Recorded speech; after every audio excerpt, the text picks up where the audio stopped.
приветствую на своем канале. Сегодня мы обслуживаем Opel Kadett C16NZ. Но у нас сегодня день поломанных дверей и петель. То есть мы конкретно будем говорить за дверные петли. То есть в моем видео я отдельно ставил акцент, как можно определить и как услышать, что дверные петли разбиты. Кому интересно, смотрите отдельно. Ну а я хотел конкретно показать, как снять дверку, посмотреть, в чем проблема и решить этот вопрос. Значит, дверка вот у нас задняя. Вот, у нас здесь стоит, вернее, сигнализация, но когда-то более ранее, из-за того, что здесь нет укладочного такой гофры, этот кабель, там, я не знаю, через полгодика, где-то после того, как поставили сигнализацию, он перетерся и дверка не срабатывала, не закрывала.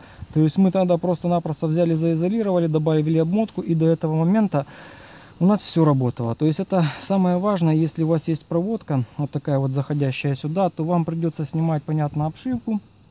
Вот, отсоединять там внутри, и соответственно это создаст кучу дополнительного потраченного времени. Но в нашем случае мы решили вот так вот сделать, то есть у нас уже было обломано, и на этом у нас вся электрика отошла, то есть от двери. Значит, дальше у нас есть ограничитель, вот, то есть я уже его выбил, вот такой вот ограничитель. Значит, что я взял? Молоточком с-под низу, буквально 3-4 удара, и он у нас вышел. Вот такой вот он, ограничитель двери стоит, то есть его в сторону. И далее у нас есть заводские петли, тут стоят. Вот, значит, вот такой вот шплинт. Он у нас стоит вот здесь вот снизу. Вот один. И, соответственно, вот второй. Я уже их выбил, то есть сложностей там особо не было. Просто немного неудобно. Хотел показать, как его правильно выбить. То есть я взял вот такой вот удлинитель с комплекта, и когда у нас здесь вот эта вот шляпка немного выглядывала, то есть без колпачка он был, я вот так вот подставил под уклоном, то есть я подобрал специально такой диаметр, чтобы он заходил вовнутрь и проваливался сквозь петлю, а не бил по верху. Вот таким вот такой вот наставочкой вот так вот поставил, и вот таким образом я ее выбил, то есть фактически за подлицо. То же самое я сделал на этой стороне, вот, только всего лишь, конечно, здесь неудобно, но снизу вот так вот поставил под уголком и снизу выбил вот до такого момента.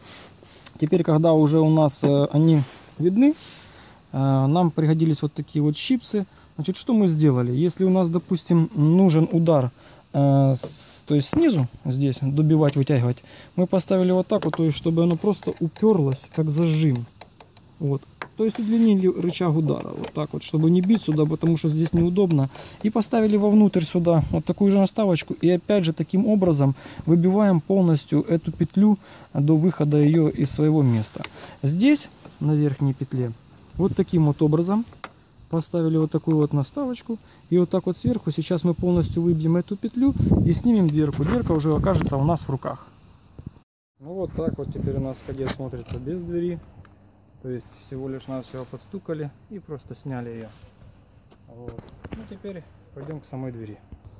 Ну вот теперь вот наша дверка, мы ее уложили, подмастили, чтобы ничего не повредить, не поцарапать. И в принципе, что нам понадобится? Значит, в комплекте есть вот такой вот удлинитель и такой маленький карданчик. Вот. И мы, так как у нас здесь отверстие сам наш палец, то есть палец мы оставляем старый, так как у него выработки практически 0. Вот, значит, мы замерили его штангенциркулем, вот, он получился 8 миллиметров.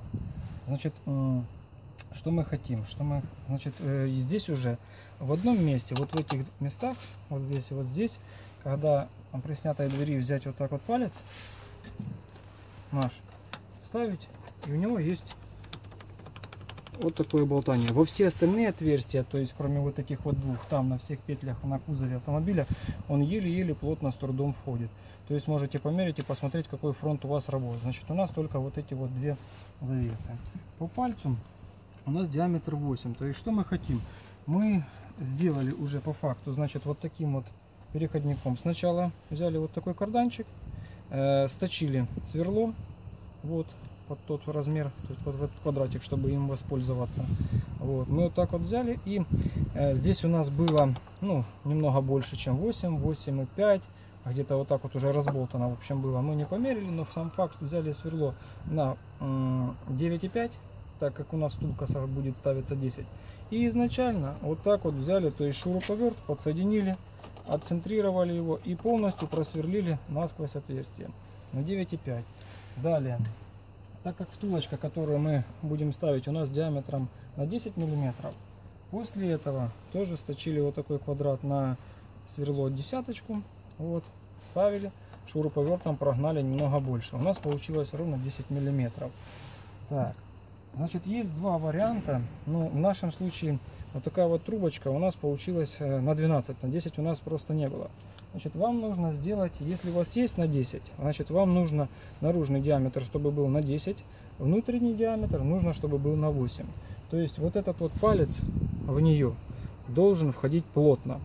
Что мы сделали с 12, то есть мы разрезали, вот, сжали, молотком подровняли, потому как получается эллипс. Вот, опять разрезали, то есть из 12 на 10 у нас 4 реза болгаркой получилось, под режущий круг.